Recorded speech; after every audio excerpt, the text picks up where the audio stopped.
요즘 잠드는 순간까지 휴대폰을 놓지 못합니다. 저만 그런가요?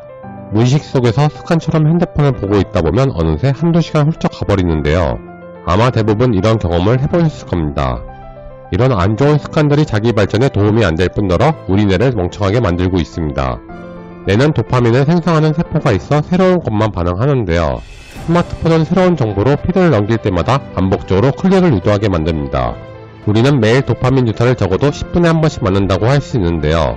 만약 도파민 주사를 놓아주던 스마트폰이 없어진다면 우리 뇌는 강한 스트레스를 받게 됩니다.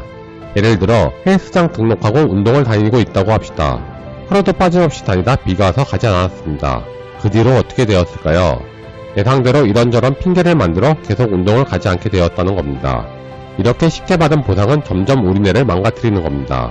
바로 도파민 조절에 실패하는 우리들의 일상 모습입니다. 우리 뇌는 핑계거리를 만들어 몸에 편한 보상을 얻게 되는 순간 쾌감을 느끼게 됩니다. 다른 예로 하루에 담배를 한 갑씩 피우던 사람이 갑자기 반갑으로 줄이면 어떨까요? 자신이 설정한 담배량을 줄이다 보니 분당 현상이 찾아와 뇌는 고통스러워집니다. 내가 고통을 느끼고 있다면 공급해왔던 것을 중단했기 때문에 느끼는 고통입니다. 그러나 이것을 끊어내야 더 건강한 삶, 내가 원하는 삶을 살 수 있기 때문에 내 의지를 가지고 끊어내야 합니다. 금연에 성공하려면 그만큼 고통의 시간을 길게 봐야 합니다. 우리가 살면서 얻을 수 있는 성취는 쉬운 성취와 어려운 성취가 있는 겁니다. 성공한 사람들의 성취는 당연히 어려운 성취에 해당되는 것이기 때문에 어려운 성취를 얻기 위해 노력이 배로 들어가는 것입니다.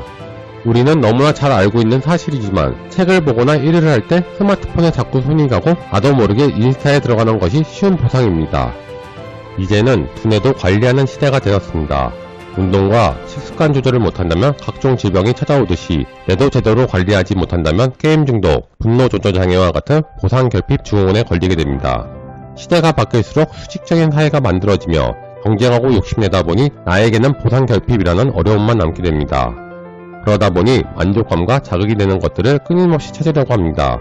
우리는 고통을 피하기 위해 술, 담배, 게임, 도박, 야동 등 이런 유흥거리에 빠지게 되는 겁니다. 그런데 문제는 같은 쾌락을 위해 점점 강한 자극이 필요하다는 겁니다. 처음에는 술 한 병으로 기분도 좋았는데 이제는 그만큼 취하기 위해 몇 병이 필요합니다. 쾌락을 위해 시작하는 일들이 고통으로 끝나게 되고 이 고통을 잊으려고 우리는 더 큰 쾌락을 찾아 나섭니다. 도박도 마찬가지입니다. 뇌에 좋지 않은 불확실성을 추구하는데요. 도박 중독자들은 베팅할 때 가장 큰 도파민이 생깁니다. 이번 판에는 꼭 될 거야 라면 불확실성 도파민으로 인해 도박 중독자들이 생기는 겁니다. 큰 돈을 따야 도박 중독이 생기는 것이 아니라 도박의 전 과정을 통해 도박 중독이 되는 겁니다. 이처럼 처음 시작할 때부터 기대감은 좋았으나 나중에는 빚에 허덕이게 되고 중독에서 헤어나오지 못하는 것입니다.